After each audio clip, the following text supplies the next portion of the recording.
Se abren los micrófonos para iniciar la tradición republicana del sonar informativo. Comienza el Jueves de Mayol. 8:35 y estamos de regreso en este sonar informativo. Con Alberto Mayol en la línea ya. ¿Cómo estás, Alberto? Buen día. Hola, Pablo, ¿qué tal? ¿Cómo estás? Bien, muy Buenos bien. días, don Alberto. Rafa, un gusto. ¿Qué tal? Oye, Alberto, ¿de qué vamos a hablar hoy día? De todo lo que, de todo el panorama que ofrece la contingencia. Sí, mira, yo creo que hay dos cosas que me parecen, bueno, una que está como en el momento, ustedes han hablado harto esta semana del tema de Estados Unidos, pero en realidad yo lo enfocaría, quería dar un pequeño giro en el foco, en el sentido de que ya es un dato dentro del análisis internacional y dentro de un análisis que es menos conocido, que es como el estudio sobre el malestar global, que hay un ciclo de protestas que sería 2018, 2019, 2020. ¿Ya?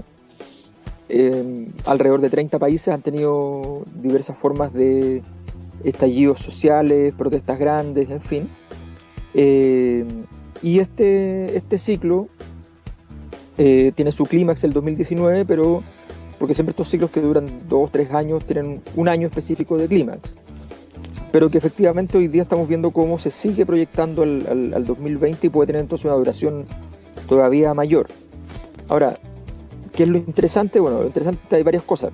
Primero, que el anterior ciclo fue el 2011, y en el anterior ciclo, respecto al anterior ciclo, se repiten varios países, varios. Y entonces, hasta la semana pasada se repetían Francia, Colombia, Rusia, Túnez, Egipto, Chile, España, Hong Kong, y ahora se nos suma Estados Unidos y se nos suma Brasil, entendiendo que estas conflictividades pueden venir de antes a después. Y más allá del tema de cada lugar, en el fondo, se asume que en cada lugar puede explotar de distintas maneras, igual son más o menos parecidas, por distintos temas, igual son más o menos parecidos. O sea, la mayor parte de la gente no me creería que varios de los países árabes que han estallado en el último año, 2 años, han estallado no por motivos políticos o religiosos, sino que por alzas de servicios básicos, por ejemplo. Claro. Entonces, pero en general da lo mismo incluso el tema por el cual estallan, sino que efectivamente lo importante es que hay algún factor, cualquier acelerante, que ha terminado por un estallido. Pero lo más interesante no es eso, lo más interesante es que el anterior ciclo de protesta, o sea, tenemos 2011, 2019, el anterior fue el 89 y el anterior a ese fue el 68. Cuento corto, los ciclos de protesta y de estallido se están acortando mucho. Pasamos de margen 30, 25 años a margen 8 años. ¿Ya? Y eso revela que efectivamente hay una situación estructural, porque en el fondo 8 años, que en realidad son 5, porque es 2010, 2013, 2018, 2020, y entre medio igual pasaron cosas, lo más probable es que estemos en presencia de un solo gran ciclo gigantesco de protesta. Y eso es algo relevante a tener sobre la mesa para lo que viene, para lo que viene en el mundo y para lo que viene de las posibles soluciones que se están buscando hoy día, porque en este caso además la mayor parte de estos países que explotaron en un escenario donde había mucha rabia, desigualdad, en fin, problemas de costo de la vida, pero no había en muchos de ellos niveles enormes de pobreza. Y de hecho la mayor parte no, para nada. Y en ese contexto, hoy día con la recesión tenemos entonces una nueva variable para este cóctel, que es bien complejo. Perdón, ¿tú mencionaste a Túnez? ¿Perdona? ¿Mencionaste a Túnez como el episodio, como el centro de protestas? Bueno, Túnez está claro, Túnez repite los dos años. Quiero recordar que Túnez fue el origen de lo que conocimos como Primavera Árabe. Exacto. Y no fue algo menor, fue una sacudida completa a las estructuras sociales y políticas de Oriente Medio, que forzó en muchos casos, bueno, en Túnez se resolvió con la salida del presidente, pero Sí. que provocó una oleada que tiene su punto más visible en la guerra civil en Siria, que todavía continúa. Exacto, exacto. Y que ha de provocado hecho, millones de desplazados. Ahora, hay una cosa que además es súper interesante, y es que el 2011 se enfatizó mucho, fue la revista Time la que hizo ese énfasis en que había sido el año de las protestas, pero le puso el foco a la primavera árabe, con la tesis de que eran explosiones democratizantes, ¿ya? Primero, lo que hizo con eso es que redujo a 1/3 los países que estallaron y dejó de lado todos los países que habían estallado por razones de crítica al modelo de sociedad, a la globalización, y fundamentalmente la mayor parte de esas críticas venían derivadas de la crisis del 2008 y las soluciones que habían sido socialización de las pérdidas fundamentalmente. Entonces, y ahora tenemos a varios países de ese segmento árabe donde efectivamente la causa ya no es las conflictividades internas políticas de los países árabes tradicionales, sino que incluso están las conflictividades económicas. Cuando esa conflictividad se mueve, significa que el problema es una variable, entre comillas, más grande, más gigantesca, que nosotros solemos resumir en esta cosa amorfa que le llamamos malestar social, pero que tiene que ver con una impugnación radical a las estructuras de poder. ¿Qué dicen los internacionalistas en favor de este ciclo de protestas para decir que no es tan grande? Dicen, bueno, el 89, este ciclo de protestas terminó con el cambio geopolítico más grande de la última época, con el fin de la Unión Soviética y sus alrededores. Al 68 también generó un giro muy importante que va a derivar además finalmente en los grandes cambios políticos después del 73 en el mundo, que no me refiero al 73 de Chile. Claro. Resulta que, claro, eso es cierto, pero también es cierto que hoy día la institucionalidad en general pesa tan poco en todo el mundo que en realidad no es tan importante si votas o no votas gobiernos o si eso no es tan importante. O sea, hoy día eso no es un indicador tan relevante como hace 30 o 50 años. O sea, votar un gobierno hoy día no significa que tú estás produciendo una gran transformación política. Puede significar que hay una transformación del sistema político, le toca a otro administrar, qué sé yo, pero no. Hoy día, como dice Moisés Naim, en el fondo, hoy día es muy, muy fácil subir, adquirir poder, es muy fácil llegar a donde no habías estado nunca, y es muy fácil también perderlo. Entonces no es tan relevante como antes que se mueva la estructura de poder. Alberto, pero eso es interesante porque, a ver, en el caso de la primavera árabe, para seguir con el ejemplo, ¿no? Esto terminó en una situación que probablemente muchos no veían en un inicio, ¿no? O sea, lo que empezó con una, digamos, aspiración de mayor libertad y de mayor democracia terminó en una cuestión bastante más asfixiante en algunos de los casos. Entonces viene esta frase, digamos, que también se usa mucho, que es decir, bueno, estos movimientos uno sabe dónde comienzan, pero no sabe dónde terminan, y que, bueno, también es una cuestión bien amplia y bien vaga, pero supone también una gran incertidumbre al no poder establecer si lo que viene va a ser algo necesariamente mejor. Claro, lo que pasa es que justamente los estallidos de malestar social, que es un grado superior a la protesta en el fondo, el estallido es fundamentalmente una energía disruptiva. Entonces, en el fondo, cuando algo estalla, esa energía disruptiva empieza a horadar todo lo que hay alrededor y no tiene forma política definida. Sobre todo que la mayor parte de las veces encuentra a los grupos de oposición sin un repertorio, no están preparados para tener un proyecto para controlar esa energía disruptiva. Entonces, normalmente no es... eso significa que normalmente hay miradas anteriores y perspectivas anteriores que se pudieron llevarse a cabo porque efectivamente hay oportunidades de protesta, de manifestaciones previas que son relevantes. Pero en ese sentido el problema es que la mayor parte de las veces los países desatienden esos momentos. O sea, por decirlo así, en el caso chileno, que en los dos estallidos, ojo, en estos dos ciclos, el tamaño de la movilización, si uno va a esa variable, el tamaño de la movilización social es el más grande de todos, ¿no? En los dos Chiles es el más grande de todos en términos de tamaño. Bueno, si uno mira el caso chileno, el 2011 tú tenías perfectamente dibujado el problema, ¿ya? No sé si era todo el problema, pero en términos políticos tú podías separar lo que podías hacer y lo que no. Tú podías establecer políticas públicas específicas para los problemas que estallaron, ¿ya? Estaba diseñable. El 2019 no es diseñable, o sea, tú terminas y tienes todos los problemas juntos, ¿ya? La sociedad está disruptiva, está como con estallidos intermitentes, explosivos, donde cualquier cosa ya puede hacer que la máquina no pueda funcionar, y no hay una política pública definible. O sea, tú ya no tienes esa distinción, vamos a decirlo así, los derechos sociales gratuitos versus los derechos sociales con lucro, ¿ya? No, ahora la distinción es una distinción, o sea, no hay distinción, es como la crítica es contra el Estado, pero necesitando más Estado, entonces empieza a tomar una forma mucho más inmanejable. Y eso pasa en todas partes, efectivamente. Los estallidos no dibujan su salida.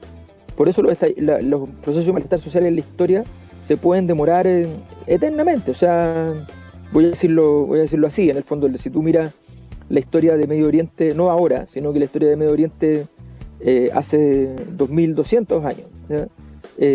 Había un gran proceso de malestar contra la élite de Jerusalén, fundamentalmente. Y ese gran proceso de malestar termina con una reforma dentro del mundo judío, que es el surgimiento de Cristo. Y eso sigue la ola de malestar después de eso, no se resuelve. En algún momento logra ordenarse un poco más, ya están a cargo, efectivamente la relación empieza a ser un poquito distinta. Después logran controlar desde ese nuevo proyecto incluso el Imperio Romano muy poquito tiempo, después eso se cae. O sea, sigue la inestabilidad con muchos siglos, y después aparece en esa zona Mahoma tratando de resolver la conflictividad, y pasa entonces de una gran estructura de poder a tres grandes estructuras de poder, tratando de administrar el asunto. Entonces esto puede durar mucho tiempo. En esos tiempos que durara 5 o 7 siglos es menos raro que hoy día, por supuesto. Hoy día las cosas duran mucho menos, pero evidentemente son ciclos que no tenemos que proyectar que en 2 años está resuelto, ni con mucho. ¿Y qué podría ser, o qué identificas tú como elementos que pueden estar haciendo que estos grandes movimientos de descontento se aceleren en el tiempo? Es decir, que de pasar de lapsos de 20 años pasemos a 10, 8. ¿Qué incide ahí? ¿La tecnología, por ejemplo, las redes sociales? No, yo trabajaba harto el tema, y la verdad es que, o sea, aquí estamos en el ámbito meramente hipotético.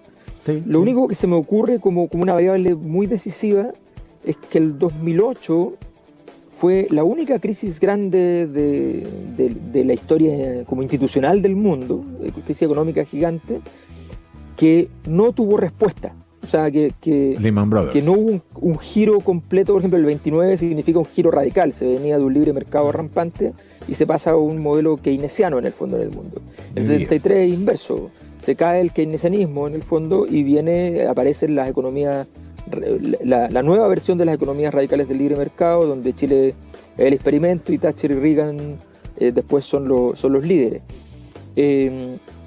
Bueno, y el 2008 vino una crisis rampante del sistema financiero, básicamente porque habían pasado de especular prácticamente a construir moneda privada. O sea, estaban en una etapa ya superior de la especulación, y tenían fondos de inversión que supuestamente tenían riesgo cero, ¿no? Entonces ya estaban haciendo moneda. Eso, en el fondo, la metáfora que usan muchos economistas para referirse a eso.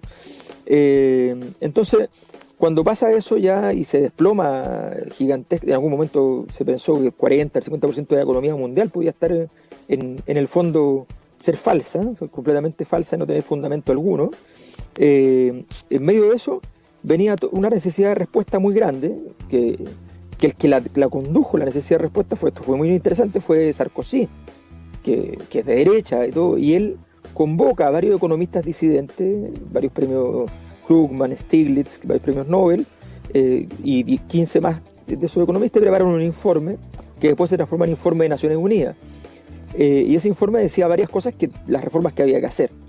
De esa reforma no se hizo ninguna relevante.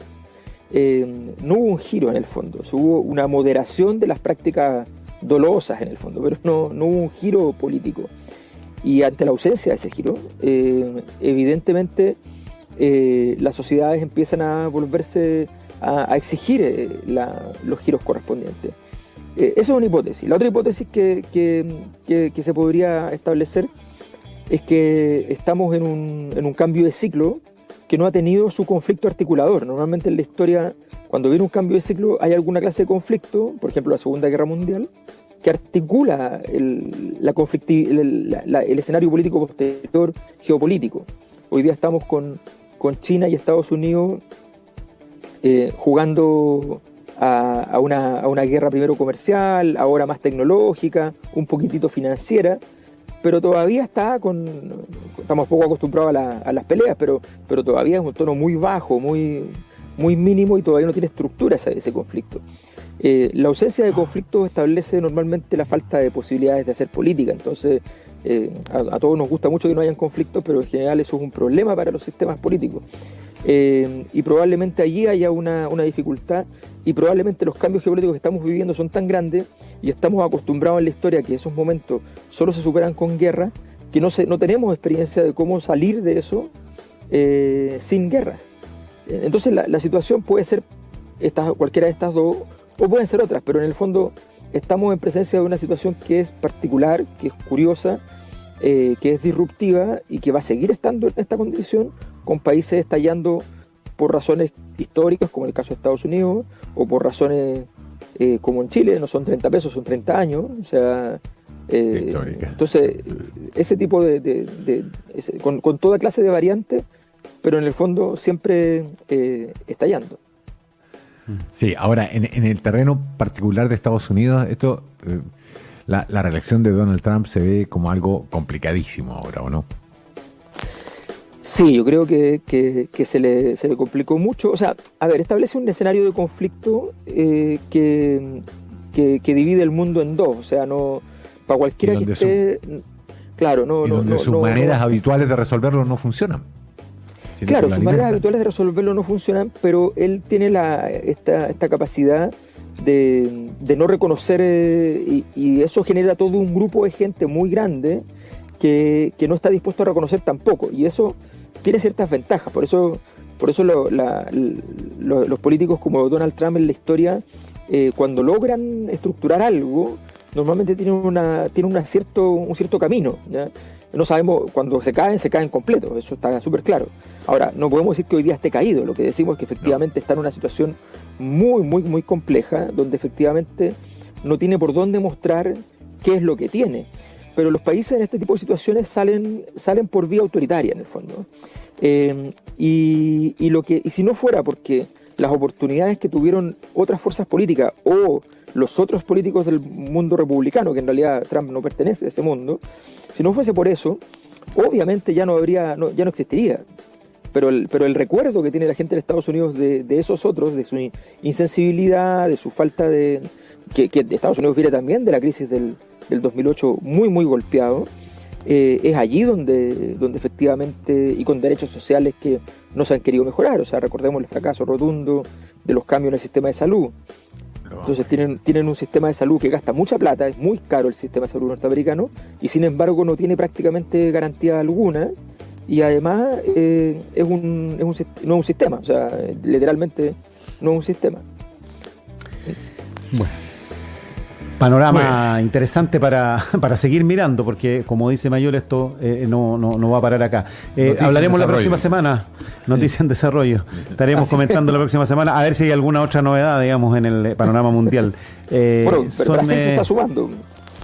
Bueno, es que ahí están todas las condiciones, es una tormenta perfecta. No, y no olvidemos que en Estados Unidos el Pentágono le paró el carro a Donald Trump. Dijo que esto de desplegar militares. No. La cosa se pone entretenida para la próxima semana. Alberto, que estés muy bien. Muchas gracias, que estén bien. Gracias, Alberto.